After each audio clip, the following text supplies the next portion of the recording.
c'est une décision irrévocable. c'est-à-dire da xoolal fi mu ne nii du moment où le conseil constitutionnel a pris une décision irrévocable pour dire que ñoom seen recours c'est irrecevable waxuma la day participer élection daf leen ne yéen li ngeen wax ni parrainage bi nii daf Benno warul bokk ah c'est irrecevable. maanaam mën nañu jàpp ne Benno Bokk Yaakaar ñoom dañ fi nekk rek di dëggate loi. non déedéet du décoder loi.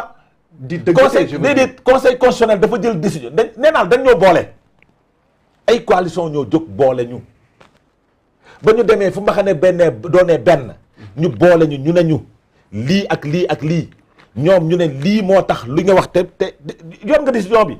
suñu liiree décision bi les gens sauront pourquoi ñu leen ñeent seen décision c'est irrecevable. loolu c'est derrière nous. d'accord waaw non waaye baal ma rek. kilifa bi. waaw man dama la laaj le compliqué loo xam ni taxa élément. loolu c'est derrière nous. non nee naa la on a déposé 55 328 parrains. bàyyi ko mu dama ko nié. léegi. xamal la noo xaar. oui. direction générale bi amee élection. c'est dépassé. waaw may ma cheikh bi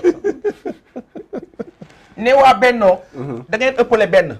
mais c'est dépassé. waxagu ko. si c'est dépassé ça. non waxagu ko. dootu ko wax. du tax. c'est fini c'est dépassé le conseil constitutionnel a décidé. ah donc on revient à l'affaire avant disant que kon Yewwi c'est fini bokk na. non les décisions. liiral décision bi. liiral décision pour Benno liiral décision pour Yewwi dafa ne. non attends c'est-à-dire. non balaa may ñëwaat nga da ngay lire décision yi. je veux revenir moom il a les décisions nous tous nous avons les décisions. waaw oui je veux revenir ci Mountakha ñu équilibrer tuuti. balaa ñuy ñëwaat dinañ ko lire dinañ ko lire. c'est important dégg nga Adama lu mu wax. nee na conseil constitutionnel jël na décision ba pare. te ñoom. loi ne danañ yem leen fii ñu ne non duñ fi yem dañuy dolli benn dañuy wiis. dëgg la mais ban lecture lañ ci mën def. waaw en fait balaa may egsi foofu. oui may wax sama mbokk mi Adama. ne ko caat bi kat bu waree jàngiwaat dina doy waar parce que ngeen nekk caat. dem examen nga jàll d'office. nga ne ko demal jàngiwaat. caat dafa jàll d'office. ah caat di ko jar a sargal. ah macha allah. mais nag xam nga boo faree de trop des fois doo bëgg a nangu dëgg. des fois doo gis dëgg. te it mag mu jël tànkam tëb dal ci xal. dese na ko beneen tëbin. boo tëbee. nga teg sa tànk ci xal. na la leer ni des na la beneen tëbin. tëb booy muccee.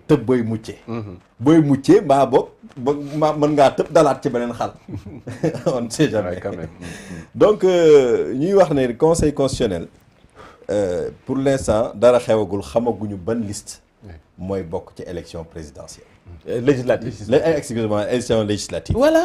xamaguñu déet maa ngi ñëw xamaguñu benn liste mooy bokk ci élection législative mais nag sa mon ami kii Pa Assane ñun peut-être ne nga suñu position moo la xaw a jaaxal tuuti bu aar mais ñun on est les leaders de la coalition Aar Sénégal ñi fa nekk ñëpp c'est des leaders vertueux mais pas tortueux lu tax parce que lépp lu ñuy xalaat dañ koy teg ci loi dañ koy teg ci dëgg lu ñuy wax tamit ci loi rek lañ koy wax nee naa la loi elle est dure mais c'est la loi mais waa Yewwi Askan Wi ñun ñoo bokk lu ñu bëgg coalition Aar Sénégal ak Yewwi Askan Wi ñoo bokk benn bëgg-bëgg mooy jële fi jàmmaarloog ñi fi nekk parce que ñun nous sommes wax nañ ko waxati ko nous sommes dans l'opposition mais nekk ci opposition terewul nga gis ni lii du dëgg doo ko wax moo tax ma ne ni ñun ci loi rek la ñuy wax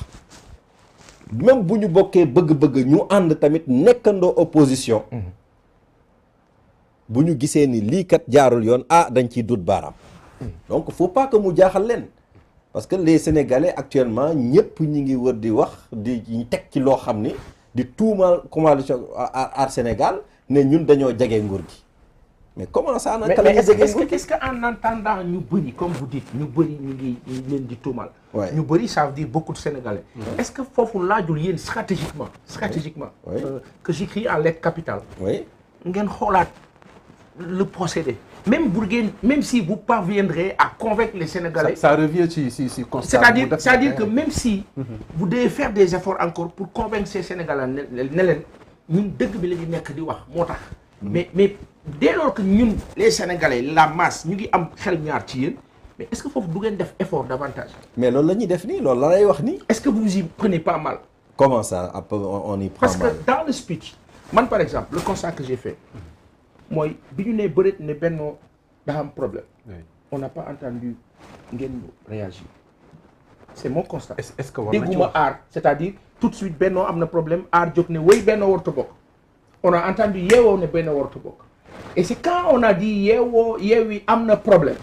qu'on a entendu l'annonce du point de presse de aar disant pas de combine pas de truc donc tous les deux. comme s'il était contre Yewwi. et c'est loolu moo dérangeant te loolu stratégiquement laa wax c'est une suggestion boo xam ni da ngeen ko war a rectifier. ma eggale tuuti. en fait xam nga loolu moo dangereux au Sénégal. c'est-à-dire cette dictature de la pensée unique. Tout ce qui ne se fait pas avec moi est contre moi. waaye Yewwi noonu la fa mel ni wala yeneen opposition noonu la ñuy xalaatee. yow bu àndaloog man rek tu es contre moi. mais loolu moo dul yoon ñun dañuy am suñu ligne de conduite on a en fait une ligne bu ñu tracée pour suñu communication. bu ñu waree génn dinañu génn mais dañuy wax fulla continuer suñu liggéey. li ñu constaté nag ben tout le monde l'a constaté mooy problème yi am ci liste yi mais liste yooyu noonu la ñuy dénoncer par rapport mais parce que c'est pas parce que Yewwi opposition la nekk rek mu am problème ci liste bi duñ ci wax ni problème yi amee ci Benno Bokk Yaakaar noonu lañ ko waxee comme liste donc on a suivi la loi c'est juste la loi mais nous il faut que ñu xam ni coalition Aar Sénégal ay nitu ngor ñoo fa nekk ay nitu vertueux ñoo fa nekk te li leen soxal mooy liñ ko soo comme le nom l'indique Aar Sénégal aar suñuy institution mais nous sommes dans l'opposition encore une fois de plus ñun ak Yewwi Askan Wi ak Wallu Sénégal ak yeneen coalition yu nekk ci opposition bi ñoo bokkandoo même combat et le combat c'est de faire partir les gens qui sont au niveau du pouvoir mooy Benno coalition Benno Bokk Yaakaar te boo xool ben c'est normal c'est ça le jeu de la démocratie et aussi on ne se réjouit pas le fait que ñu annuler yeneen liste bu ñu doon topp démocratie rek suñu sañoon mais liste yëpp ay bokk élection waaw moo doon loolu mooy taaru Sénégal loolu mooy taaru démocratie ku ci nekk ñëw exprimer wu démocratiquement mais on ne peut pas se réjouir de ça mais nag bu laal doigt dalee sa kaw dal na sa kaw mënuñu ci dara bu ñu gisee ni tamit lii day jalgati yoon mais dañ ciy duut baaraam. selon vous votre appréciation vous pensez que sur le cas de Yewwi seen liste baaxul. sur le cas de Yewwi seen leader ci boppam moo njëkk a génn def poste wax ne on a fait une erreur. mais il y a eu soi-disant plus ou moins mais moo wax kat un démenti dans ce sens-là. waaw à un certain niveau. xam nga nag kilifa et des éclairages moom laay wax léegi ma ne kilifa bu jël tànkam tëb dal ci benn xal des na la beneen tëbin. kilifa dafa am waxtu bu mu war a waxe mais après moo tax sànq bi nga ñuy wax ne ñun. daf ci diw génne nañu seen liste moo am erreur diw génne mais on observe. xaar ba ñu war a wax ñu wax. mais doo tëb ne ah lii kat am na diw def na poste man kat yow yaay leader. mais da ngay xaar xool évolution des choses. mais sa wax bu kàddu bu génnee rek. mais c'est vrai Ousmane Sonko n'est pas n'importe qui dans ce pays. mais la muy wax mais ñëpp dañ koy jàpp. et jiite coalition bu toll noonu ñu ne c'est la première coalition de l'opposition. mais quand c'est intéressant oui, allez-y. quand par exemple mu am ay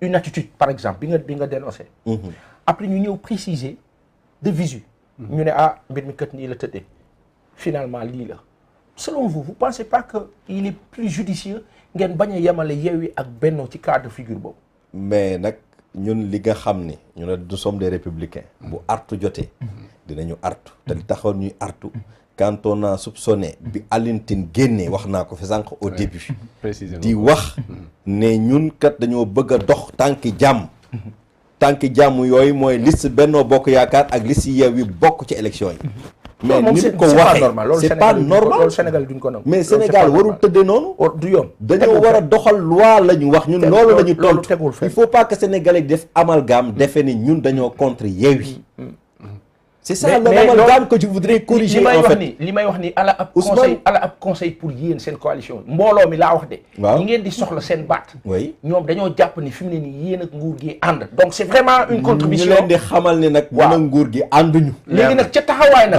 kon ca taxawaay ñun nguur gi ànduñu léegi ca taxawaay ñun ñu ngi ci opposition. léegi ci opposition bi ngeen nekk ci seen taxawaay. alors toujours une contribution de. suñu taxawaay nag ci taxawaayu dëgg la. d'accord tu ñuy wax rek taxawaay bu ñu def taxawaayu dëgg la. dangay wax lu dul loi. loi rek moom la ñuy wax. Mountakha ma relancer la. Pa Assane wax na ko. bi ñu tuddee Yewwi. ci ngeen génn wax. mais ne ngeen on est en république ñëpp ngeen di yemale ba leen waree wax ngeen di wax. y a le moment de la communication. mais bi ñu waxee Yewwi par rapport ak décision yi nga xam ne rendre nañ ko.